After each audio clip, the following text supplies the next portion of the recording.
क्या पूरा नगर समाप्त हो जाएगा?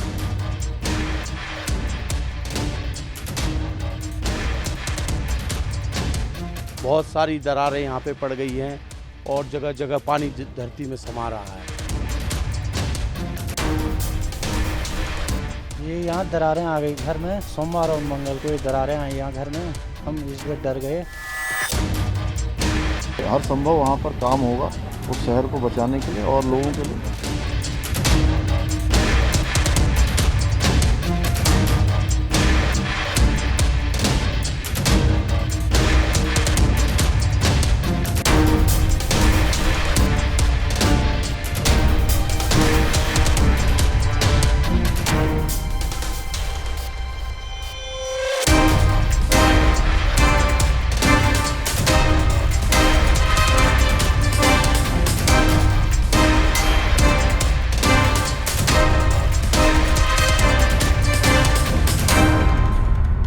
मनोज जी, आप सामान लेके जा रहे हो? जी, ये सामान हमारे किराएदार वगैरह का जा रहा है। हम तो यहीं के रहने वाले हैं, निवासी हैं। अभी हमने छोड़ा नहीं है। सारे किराएदार यहाँ से खाली हो गए हैं। बहुत सारी दरारें यहाँ पे पड़ गई हैं और जगह जगह पानी धरती में समा रहा है। जो भी कपड़े वगैरह धो रहे हैं या कुछ कर रहे हैं, सीधे पानी दरारों से अंदर चला जा रहा है। वजह क्या है?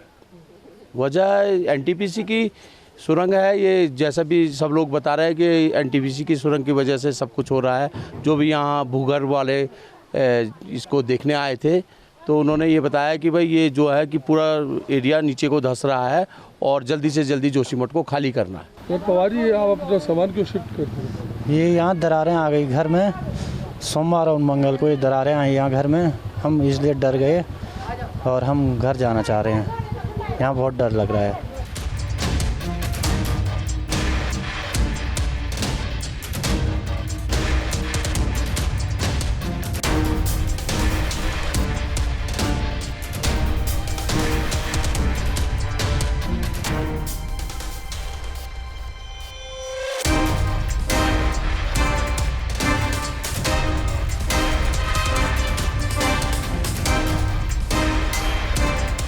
सुप्रीम कोर्ट में हम लोग जा रहे हैं। याचिका हमने दायर कर दी है।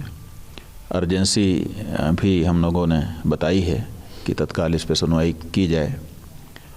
कल जब कोर्ट खुलेगा तो फिर से मेंशन करेंगे। न्यायाधीशों के ऊपर है कि वो कितनी जल्दी इसको सुनते हैं और इस बारे में जो हम लोग डायरेक्शन चाह रहे हैं वो देते हैं। बात यह है कि जोशीमठ में लंबे समय से संकेत मिल रहे थे कि भूगर्भ में कुछ हलचल है और उसका अच्छा परिणाम नहीं बन सकता है, लेकिन लोग उपेक्षा करते रहे। अब एकाएक गतिविधियां भूगर्भ की तेज हो गई हैं, जिसके कारण 500 से अधिक मकानों में दरारें चौड़ी चौड़ी पड़ चुकी हैं। कई मकानों की छतें गिरने लग गई हैं। लोगों को अपना घर छोड़ करके बाहर जाना पड़ गया है, शरण लेनी पड़ गई है। पुनर्वास के बारे में हमारी सरकार योजना बना रही है, लेकिन अभी तक किसी को पता नहीं है कि आखिर हो क्या रहा है भूगर्भ में, किस कारण से ये सब कुछ हो रहा है। और जब तक ये पता नहीं कि किस कारण से हो रहा है, तब तक ये भी पता नहीं हो सकता है कि कितना तक होने वाला है।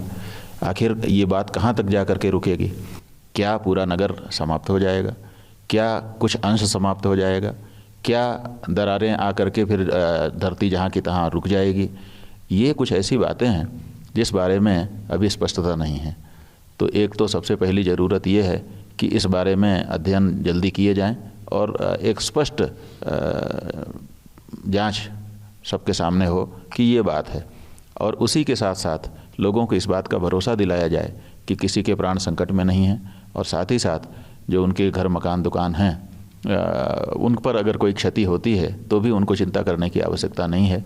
सरकारें उनके साथ खड़ी हैं और जैसा जिसका है उसको उस रूप में आगे मुआवजा मिल जाएगा ताकि वो पुनः उसका निर्माण कर सकें।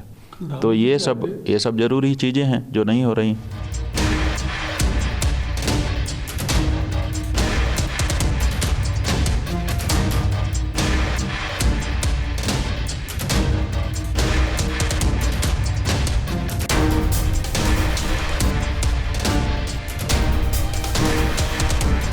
सर सर जैसे हालात है, पहाड़ के बहुत सारे शहर इसी हालत से गुजर रहे हैं, भविष्य में कुछ प्लान कर रहे हैं कि पहाड़ों में एक नियमित कंस्ट्रक्शन हो कुछ?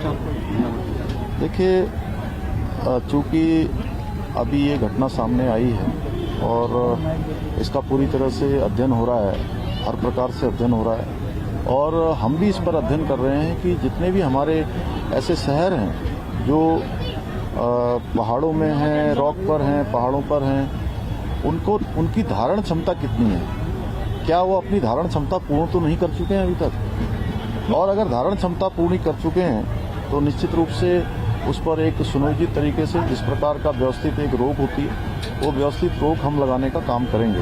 जोशीमठ को आपने प्रधानमंत्री जी से आपकी बात हुई फोन पर, क्या क्या मसले पर चर्चा की प्रधानमंत्री जी ने? देखिए, जिस दिन से भी ये घटना का समाचार आया है उनका कार्यालय लगातार जानकारी लेता रहा है, लगातार चिंता करता रहा है और आज अभी आपसे बात से पहले माननीय प्रधानमंत्री जी ने दूरभाष पर मुझसे काफ़ी डिटेल में सारी जानकारी ली है कि कितने परिवार उसकी जद में आ रहे हैं, कितना नुकसान हुआ है, किस प्रकार से वहाँ पर पानी निकल रहा है, लोगों के विस्थापन के लिए, लोगों को सुरक्षित स्थानों पर ले जाने के लिए क्या किया गया है, राहत शिविरों में कैसे लोग रह रहे हैं, आगे कैसे उनके पुनर्वास की व्यवस्था होनी है, उन सब पर माननीय प्रधानमंत्री जी ने बहुत विस्तार से चर्चा की है और उन्होंने जोशीमठ को बचाने के लिए हर संभव प्रयास जो भी होगा, हर संभव उन्होंने आश्वासन भी दिया है, विश्वास दिया है कि हर संभव वहाँ पर काम होगा उस शहर को बचाने के लिए और लोगों के लिए हर संभव सहायता का उन्होंने आश्वासन दिया है कि आप डिटेल उसका आकलन कर लीजिए, उसके बाद जो है उस पर कार्रवाई करेंगे।